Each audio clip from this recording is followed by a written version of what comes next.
ఆఫీస్కి పోగానే ఏమంటున్నారు అంటే ఏంది ఇది ఏంది ఏం లేదు నాకు తెలియదు కదా ఏంది ఎక్కడిది అని అడుగుతున్నా. అడిగానికి ఇట్లా భూముల సంగతు అని చెప్పి అంటే సర్పంచ్ పాత సర్పంచ్ ఉంటాడు కదా, చంద్రయ్య ఈ భూమి ఇవ్వద్ది అని అడిగిన. ఏ మామ నీదే అని ఆయన అన్నాడు. ఆయన అన్నాకలా సరే అని అనుకున్నా. గింతే మాట బిడ్డ, నీకది మీకు అందరు తెలుసు కదా, గింతే మాట అన్న గిట్ల వెనక మారుతున్నా.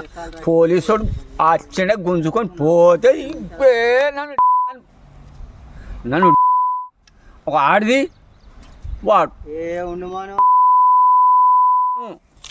ఏం చేయాలి నేనాడు ఆఖరి కట్టె ఎవ్వో ఏం చేయాలనే కోపం పుట్టింది చేస్తాని.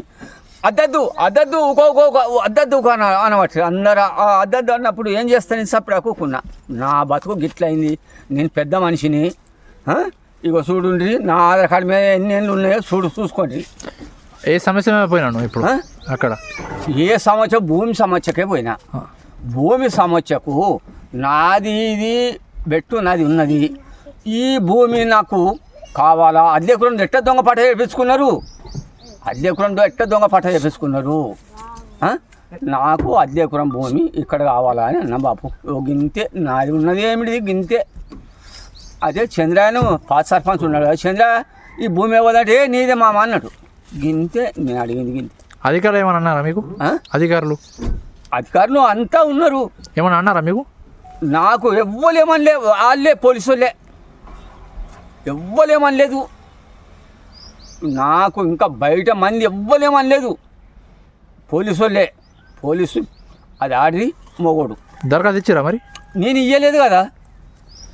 నాకు ఆడికి వెళ్ళి నాకు అయ్యమవుతుంది, మొత్తం అయ్యమవుతుంది. నాకు మొత్తం కింద మీద అవుతుంది పానమంతా. నన్ను గుంజిండ్రు, నన్ను ఎంత చేసిండ్రు. అంటే మీరు దరఖాస్తు తీసుకోపోలేరు?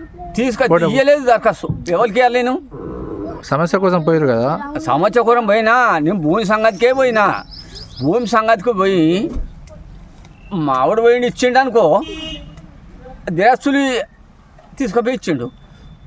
అది ఆగు వస్తాయి దిరస్తులు కావాలంటే ఆగు జర వస్తాయి అన్న పోలీసులతో. అంటే ఆగాలన్నా లేదా? ఆగుడు కాదు, నన్ను గొర్ర గుంజుకొని పోతే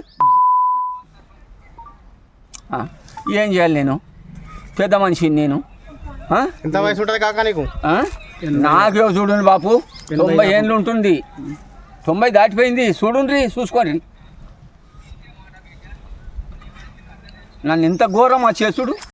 ఖానాపూర్ మండలంలోని పాత ఎల్లపూర్ విలేజ్లో జరుగుతున్న భూభారతి సదస్సుకి అటెండ్ అయిన ఒక రైతు అక్కడ ఉన్న తహసీల్దారు రెవెన్యూ సిబ్బందితోటి ఆర్గ్యుమెంట్ చేస్తూ ఉన్నప్పుడు ఆయన తహసీల్దారు పోలీస్ సిబ్బందికి అక్కడి నుంచి ఆయన పంపించేయమని చెప్పడం జరిగింది.